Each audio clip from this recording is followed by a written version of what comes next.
Hiç düşündünüz mü siyasi hırs bir aileyi nasıl darmadağın edebilir? Bugün işte tam da bu konuya dalıyoruz.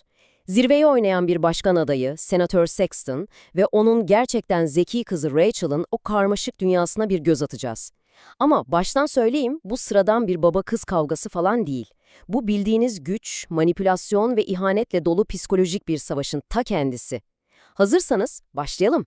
Evet, olaya direkt tam ortasından Rachel'ın babasına sorduğu bu acımasız soruyla giriyoruz. Yani düşünsenize bu tek bir cümle. Yıllardır içinde biriken ne kadar öfke, hayal kırıklığı ve güvensizlik varsa hepsini bir anda kusuyor resmen. Aslında bu Rachel'ın babasının o bitmek bilmeyen manipülasyonlarına karşı geliştirdiği bir savunma mekanizması. Nasıl mı? Rahatsız edici derecede bir dürüstlükle. Ve bu cümle bize daha ilk andan itibaren şunu gösteriyor. Bu savaş çok ama çok kişisel. İşte Senatör Sexton'ın ikiyüzlülüğü burada bütün çıplaklığıyla karşımızda. Bakın, kameralar önünde ne diyor? Ben güçlü kadınların, güçlü ailelerin hayranıyım. Harika değil mi? Ama kapılar kapandığında kendi öz kızına ne diyor? Kendini kandırma, artık o kadar da genç sayılmazsın. Yani resmen onu yaşıyla, bağımsızlığıyla eziyor. İşte bu inanılmaz karşıtlık var ya, adamın karakterinin temelinde yatan o manipülasyonu ve samimiyetsizliği tek kelimeyle özetliyor. Peki bu çatışma nerede alevleniyor? Gelin şimdi o meşhur, o gergin kahvaltıya gidelim. Burası bu güç savaşının ana sahnesi. Ama sakın aldanmayın, bu öyle sıradan bir aile kahvaltısı değil, hayır hayır. Bu, senatörün kızının kariyerini ve hatta kimliğini kontrol altına almak için kurduğu bir tür siyasi operasyon merkezi gibi bir şey. Senatörün kahvaltıdaki gündemi aslında çok net değil mi? Bakın ne istiyor. Rachel, NRO'daki işini bıraksın. Neden? Çünkü siyaset algıdır diyor. Yani kızımın işi bana zarar veriyor demeye getiriyor. Sonra ne yapıyor? Güya bir can kurtaran simidi atıyor, kendi kampanyasında iş teklif ediyor. Bir yandan da sürekli yaşını, bağımsızlığını küçümsüyor. Kariyerindeki başarıları falan hepten yok sayıyor. Yani buradaki her bir madde Rachel'ın bağımsızlığına yönelik bir saldırı aslında. Sözde bir iyilik yapıyor gibi görünüyor ama asıl amacı onu tamamen kendi kontrolüne almak, kendi siyasi yörüngesine hapsetmek. Bu tam olarak kontrolü kaybetmekten ödü kopan otoriter bir babanın klasik bir hareketi. Peki bu noktaya nasıl gelindi? Yani bir baba ve kız arasındaki bu devasa uçurum nasıl oluştu? Bu düşmanlığın kökleri aslında çok derinlerde. Yıllarca süren aldatmalar ve aileyi resmen temelinden sarsan trajik bir olayla atıldı bu tohumlar. Şimdi gelin o karanlık geçmişe bir yolculuk yapalım, güvensizliğin tam olarak nerede başladığını görelim. Bu zaman çizelgesi aslında her şeyi anlatıyor. Bir ailenin nasıl adım adım çöktüğünü görüyoruz. Yıllarca süren aldatmacalar, senatörün karısını sürekli aldatması ve sonra o trajik Şükran günü. Senatör karısını yapayalnız bırakıyor ve kadın tek başına araba kullanırken bir kazada hayatını kaybediyor. Ama en korkuncu ne biliyor musunuz? Sexton, karısının bu trajik ölümünü ve hatta mirasını halkın sempatisini kazanıp başkanlık kampanyasını başlatmak için kullanıyor. Tam bir siyasi fırsatçılık. İşte bu, Rachel için bardağı taşıran son damla. Annesinin acısının babası tarafından siyasi bir malzemeye dönüştürülmesi affedilir gibi değil.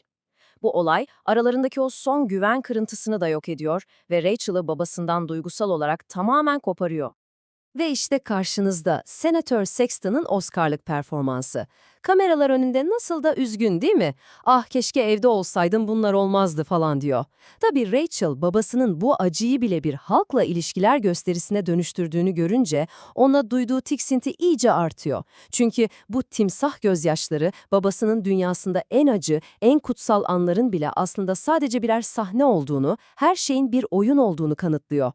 Ve tabii ki bu çatışma artık dört duvar arasında kalmıyor, profesyonel arenaya da taşıyor.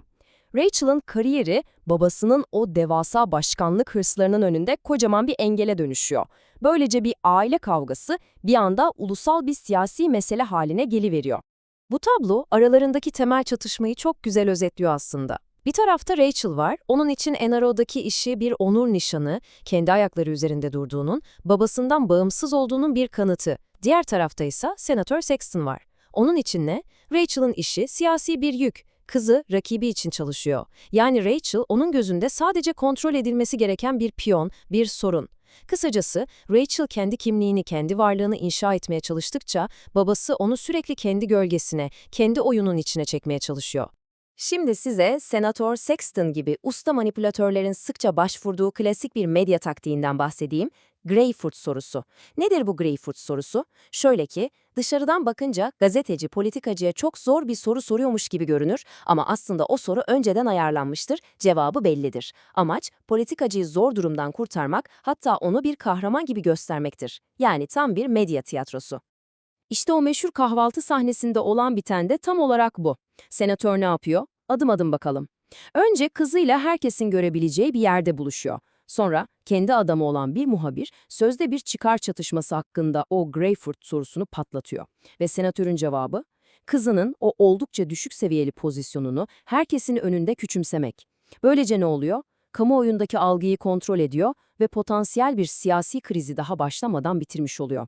Bu olay, hedeflerine ulaşmak için ne kadar acımasız olabileceğinin, kendi kızını bile nasıl bir piyon gibi kullanabildiğinin en net kanıtı. Şimdi hikayeye çok önemli birini dahil etme zamanı. Öyle biri ki, Senatör Sexton karakterinin tam antitezi. Adeta denklemi değiştiren kilit bir figür. Bu kişi, aralarındaki güç dinamiklerini anlamamız için bize adeta bir ayna tutacak. Evet, bu kişi William Pickering. Kendisi Neyro'nun direktörü ve Rachel'ın patronu. Pickering'i Senatör Sexton'ın tam zıttı yapan ne peki? Her şeyden önce gösterişten uzak, işini sessiz sedasız yapan ama inanılmaz güçlü bir vatansever. Göz önünde olmayı sevmiyor ve en önemlisi çalışanlarına, yani varlıklarım dediği insanlara gerçekten sahip çıkıyor, onları koruyor. Pickering, Rachel'a hayatı boyunca babasından göremediği o babacan ilgiyi, o korumayı ve saygıyı sunuyor. Bu da aslında Senatör Sexton'ın ne kadar kötü bir baba olduğunu daha net bir şekilde görmemizi sağlıyor. Ve şimdi geldik hikayenin zirve noktasına. Artık geri dönüşü olmayan o ana. Rachel ölümle burun buruna geliyor ve son bir çare olarak, son bir umutla babasından yardım istiyor. İşte bu yardım çığlığı senatörü hayatının belki de en karanlık, en zor seçimiyle baş başa bırakıyor. Bakın bu uyarı kimden geliyor? Senatörün en yakınındaki kişiden, yardımcısı Gabriel Aşe'den, kızınızın hayatını riske atıyorsunuz. Gabriel bile patronunun ne kadar korkunç bir karar vermek üzere olduğunu anlıyor. Bu an bize ihanetin ne kadar bilinçli, ne kadar soğukkanlı bir şekilde planlandığını gösteriyor. Yani en yakınındaki insanlar bile onun ne kadar ileri gidebileceğini dehşet içinde izliyor.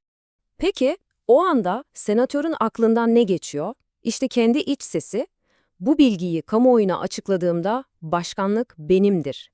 İnanabiliyor musunuz? Kendi öz kızı ölüm kalım savaşı veriyor, o bunu bir aile trajedisi olarak değil, başkanlığa giden yolda önüne çıkan en büyük siyasi fırsat olarak görüyor. Bu hırsın bir insanın ruhunu, ahlakını nasıl tamamen çürütebileceğinin en çıplak, en korkunç örneği sanırım. Ve işte nihai karar geliyor, sadece 2 kelime. Kabul edilebilir risk. Düşünün, 2 kelimeyle özetlenen tüyler ürperten bir ihanet. Kendi kızının hayatını siyasi bir denklemin içinde sadece önemsiz bir değişkene indirgiyor. Kabul edilebilir bir risk olarak görüyor.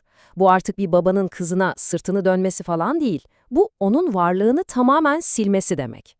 Peki, bu anlattıklarımızdan sonra akla şu soru geliyor. Siyasi hırs, aile bağlarını yok etmek için gerçekten ne kadar ileri gidebilir? Sexton ailesinin bu trajik hikayesi bize gücün en temel, en insani bağları bile nasıl paramparça edebileceğini acı bir şekilde hatırlatıyor.